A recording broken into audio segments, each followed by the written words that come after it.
Un saludo a los amigos de BPI TV, soy Héctor Luis Caldera desde la ciudad de Caracas. En este momento nos encontramos para analizar lo que ha sido esta sesión que ha realizado la Organización de Estados Americanos. Para hacer este análisis de esta sesión especial con el tema Venezuela nos encontramos con Iván Rojas Álvarez. Él es internacionalista, también miembro del Consejo Venezolano de Relaciones Internacionales, que nos va a ayudar a analizar un poco lo que ha sido esta sesión. Tenemos entendido que, bueno, que has estado bastante pendiente y que esta sesión, bueno, comenzó con palabras del secretario general, el señor Almagro, y con otros representantes también. ¿Qué es la percepción que puedes tomar al inicio de este encuentro? Bien, lo que hemos visto de las declaraciones que ya se han dado empezaron con declaraciones de organismos, primero el propio señor Almagro, la señora Pulido, que es una de las secretarias adjuntas de CIDH, y un representante de un centro de investigación en Washington especializado en temas de migración. Eso le sentó el tono a la reunión como una reunión mayormente técnica. Antes de que empezaran a hablar la mayoría de los representantes, hablaron Venezuela y Nicaragua, sin sorpresas. Se dijeron que no reconocían lo que se estaba diciendo, o lo que se fuera a decidir o decir, que estaban pecándose de ingerentes al tratar este tema, y una cierta retórica que ya es más o menos común en la OEA siempre que se toca el tema de Venezuela o el tema de Nicaragua. Una vez empiezan a hablar las representaciones, en el momento que hablamos ya habían participado Brasil, Panamá, estaba hablando Colombia. La tónica había sido mayormente apreciar lo que se había logrado ayer en Quito, mencionar cada estado, los esfuerzos individuales que había hecho, y bueno, hablar de las cosas que había que ir logrando y que había que ir mejorando y puliendo. Sobre todo es muy interesante ver los puntos de encuentro entre el señor Almagro, la señora Pulido y el señor Silly de este Instituto de Migración en Washington, que era, primero, hablaban bastante de largo plazo, de que no podemos ver la crisis de forma inmediata. Incluso si la crisis venezolana, económica y política, se empezara a resolver, esos migrantes forzados que ya están en otros países no volverían en su mayoría, que es lo que suele pasar en crisis de este tipo, que se estima que entre no más de 30-40% de las personas que abandonan sus territorios vuelven en el mediano o largo plazo. Entonces están hablando de medidas más de largo aliento, medidas en el tema de homologación de títulos, por ejemplo, medidas de inserción en la sociedad, que van mucho más allá, digamos, de esas ideas de recepción, de aprobación de documentos y esas cosas que son más de primer momento. Entonces lo que estamos viendo es que ya se está empezando, digamos, a armar un tejido institucional alrededor de la crisis venezolana. Ya no es solo los estados, que ya tienen una declaración, digamos, una base para trabajar. Ya no es solo la declaración de Cartagena del 84, que es, digamos, un precedente a nivel jurídico sobre el tema de refugiados y de migrantes, sino que también tenemos el trabajo de ACNUR, el trabajo de la Organización Internacional de las Migraciones, el trabajo de la CIDH y la propia OEA, que, digamos, se presentó a través de Almagro como una especie de coordinador, digamos, de esfuerzos. Y se mencionó específicamente el término no duplicar esfuerzos, porque es una cosa que puede pasar mucho en estas crisis. Hay que recopilar muchos números. Los estados acordaron empezar a compartir información, tener cifras más exactas, y eso ayuda de alguna manera a entender las dimensiones de la crisis, entender cómo se está moldeando, y eso ayuda, digamos, dar objetivos y políticas mucho más claros. El embajador de Colombia, que estaba hablando hasta hace unos minutos, citaba al presidente Duque, mencionaba elementos muy claros del discurso que ha tenido el presidente sobre la solidaridad, sobre la apertura y sobre la responsabilidad que tiene el pueblo colombiano para con los venezolanos. Lo mismo habló, digamos, el representante de Brasil, hablando de la amistad que sienten, que unen a Venezuela y este país. Digamos que es mucho de la tónica normal y retórica que define las relaciones latinoamericanas, unas relaciones que siempre hablan de hermandad, que siempre hablan de solidaridad, pero que esta vez en esta crisis, digamos que esa narrativa hay que convertirla en políticas, ya no se queda solo en retórica, que es algo muy interesante porque esta es una crisis sin precedentes en la región, que es textualmente lo que dijo el secretario Almagro. Otro elemento que Almagro dijo y que es importantísimo destacar, y que los otros dos, digamos, representantes institucionales que hablaron al principio también destacaron, es el tema del el concepto del sharing, el concepto de compartir las cargas. Es decir, no porque Colombia sea el estado fronterizo más cercano y luego esté en Ecuador y Perú, dado que la frontera con Colombia está en una zona mucho más poblada que la frontera con Brasil, esos países deben quedarse con el grueso de los refugiados. A pesar de que no profundizaron este punto, estas tres personas mencionarlo, queda claro que se está debatiendo tras bastidores la idea similar a lo que está haciendo la Unión Europea de asignación de cargas de alguna forma, de repartir quizás a los estados que no han tenido ese peso de migrantes forzosos venezolanos y de refugiados, adquieran alguna cantidad de refugiados. Claro, es bastante complicado visualizar cómo esto tomaría forma. Recordemos que hay una muy clara diferencia entre la crisis que, digamos, tenemos todos en la conciencia, que es la crisis del Medio Oriente de estos últimos años, con la crisis que tenemos ahora en Latinoamérica. Porque Latinoamérica ya tenía una cantidad de mecanismos para que los miembros de otros países trabajaran legalmente en los países. Mercosur, por ejemplo, gracias a su legislación, ha facilitado que mucha gente en Argentina pueda legalizar su situación en unos meses. Lo mismo también el hecho de que muchos venezolanos tenían noble nacionalidad colombiana. Entonces, no es tan claro y no se genera tan fácilmente ese número de refugiados que tenemos en la crisis en Medio Oriente. Porque muchas personas sencillamente migran y tratan de trabajar y legalizar su situación en el transcurso de esos primeros meses. Que no es lo mismo a llegar y quedarse en un albergue, quedarse en algún sitio de campamento temporal, como ha pasado con los migrantes del Medio Oriente. Y que ha pasado, pero con números, digamos, más pequeños, sobre todo en la frontera con Brasil. Entonces, hay una dualidad ahí en esta crisis de migrantes forzados y refugiados, que no son lo mismo, y que hace complicado ver cómo sería esa organización. La hace que de todas maneras es importantísimo destacar porque sería un avance muy grande y sin precedentes en Latinoamérica que los estados decidieran repartirse cargas de los migrantes forzosos. Entonces sería muy innovador, probablemente en la sesión de noviembre, que esta declaración de Quito tiene previsto, volver a ver cómo han avanzado los esfuerzos, se habla un poco más de este tema.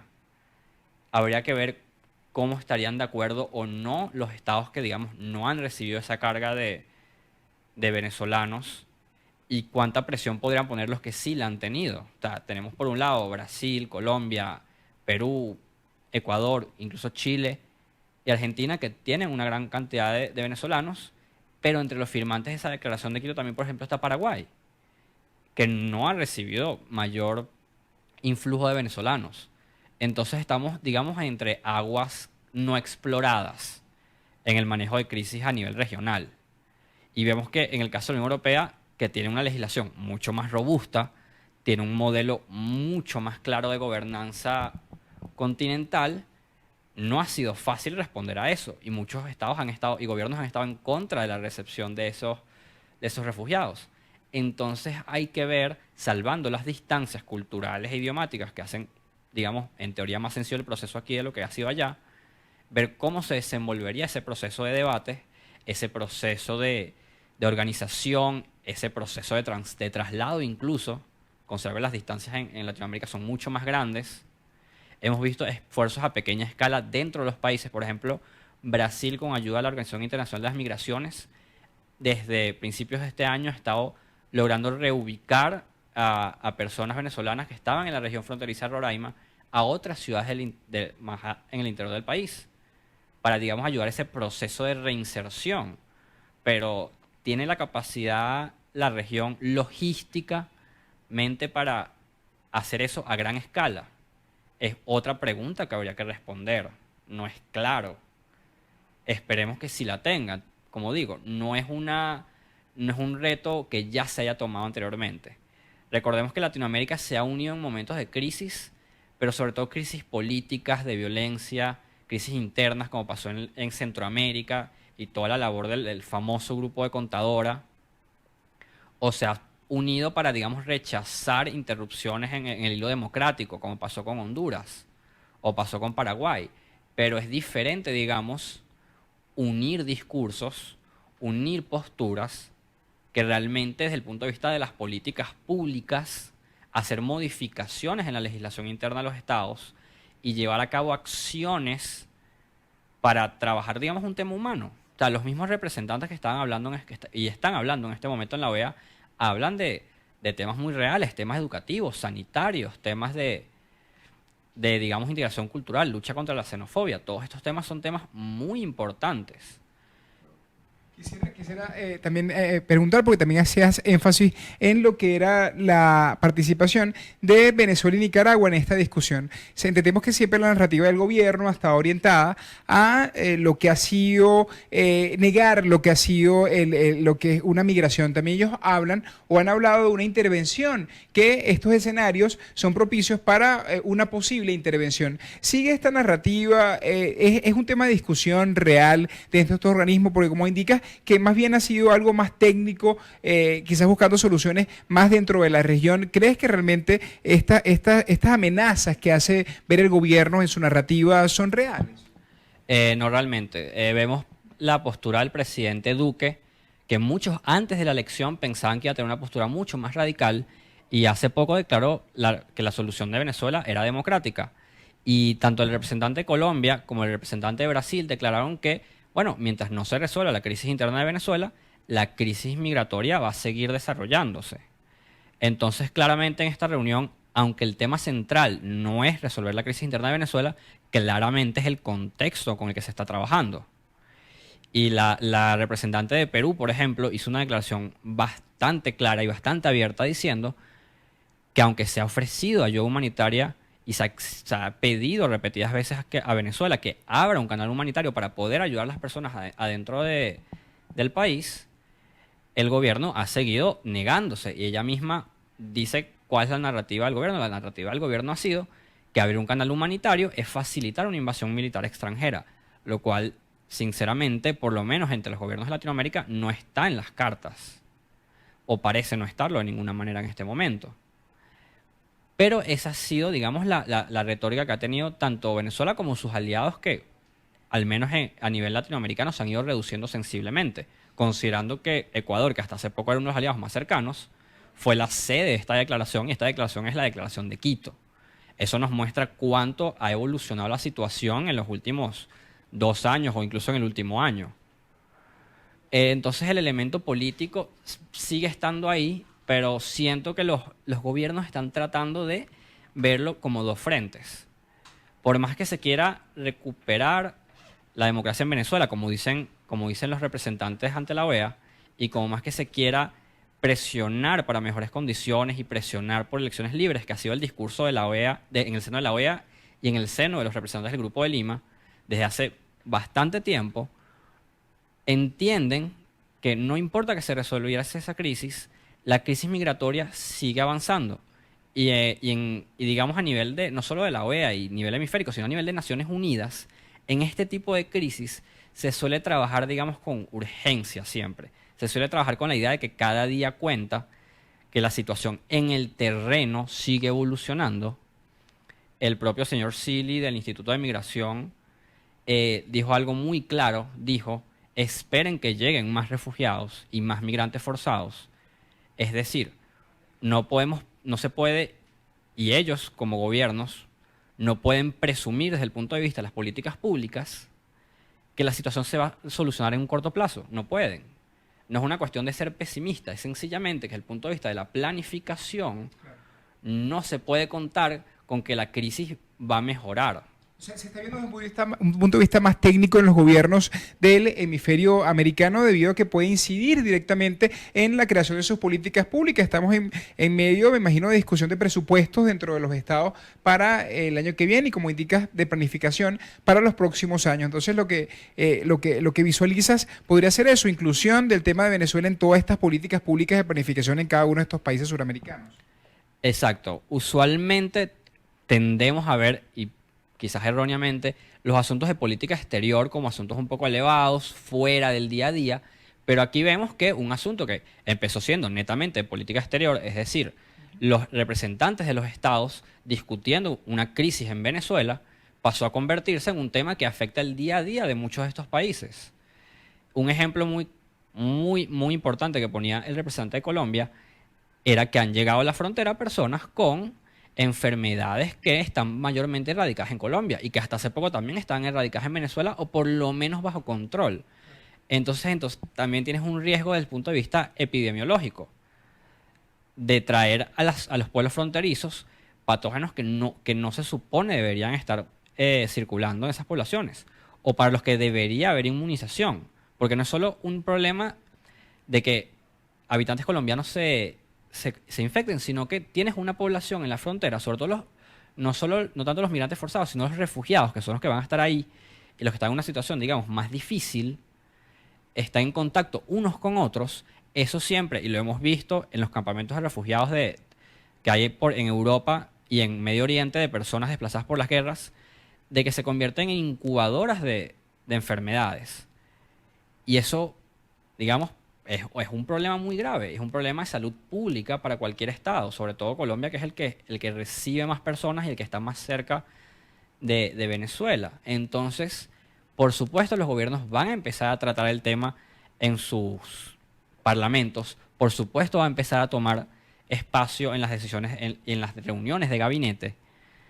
Ya dejó de ser una crisis en un país vecino de la que vale que hacer declaraciones a nivel político y a nivel diplomático. Se ha convertido en un problema, digamos, de políticas públicas, que es algo que desde hacía tiempo se veía venir. Cuando la crisis empezó a empeorar hace unos años, se decía que el interés de muchos estados en que se resolviera la crisis era precisamente evitar que esto pasara, evitar que hubiese un éxodo masivo de venezolanos en la región.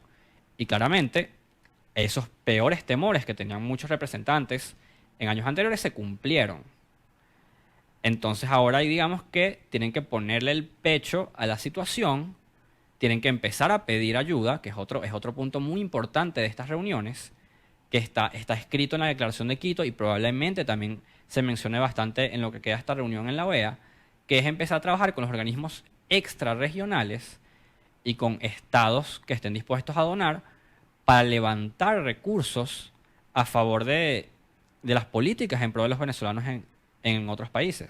Eso iba ya para conclusión. ¿Qué ves luego de estas dos reuniones? Que hice reuniones muy importantes, Quito, y bueno, la reunión de la OEA, que de una u otra forma también se discutió temas que ya se había discutido en este encuentro de Quito. ¿Qué viene en los próximos días en en este complicado manejo internacional de la política venezolana? Bien, viene lo que está describiendo el secretario Almagro muy claramente. Viene un proceso de coordinación, viene un proceso de unión de esfuerzos, viene un proceso de captación de recursos y todos hablaban de todos los sectores. Todos están hablando de estados aliados en otras regiones, todos están hablando de la sociedad civil, todos están hablando del sector privado.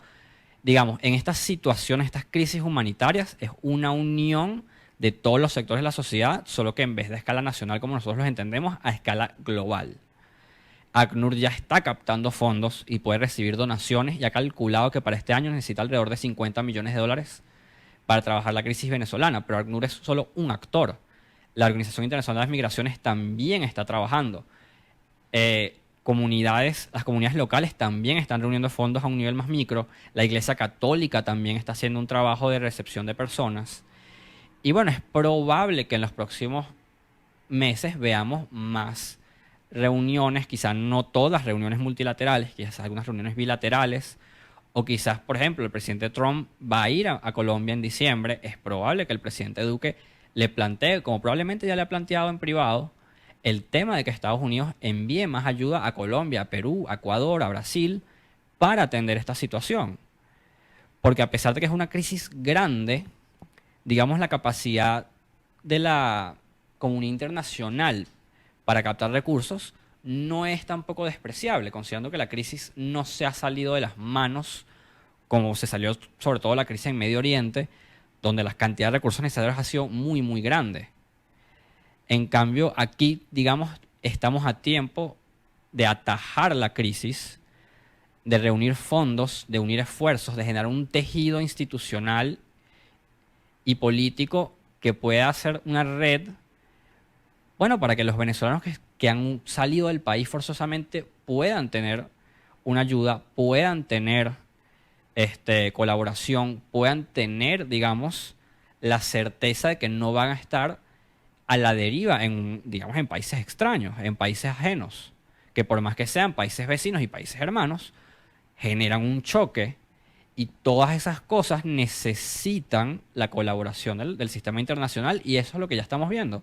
Lamentablemente, que fue anunciado al principio de la reunión, los representantes de ACNUR y de la OIM no pudieron asistir a la reunión, pero por supuesto están probablemente en comunicación permanente tanto con la OEA como con los estados involucrados, que ahora probablemente van a ser los estados de la Declaración de Quito, que son, digamos, los estados de la región que están encima del problema y la crisis venezolana.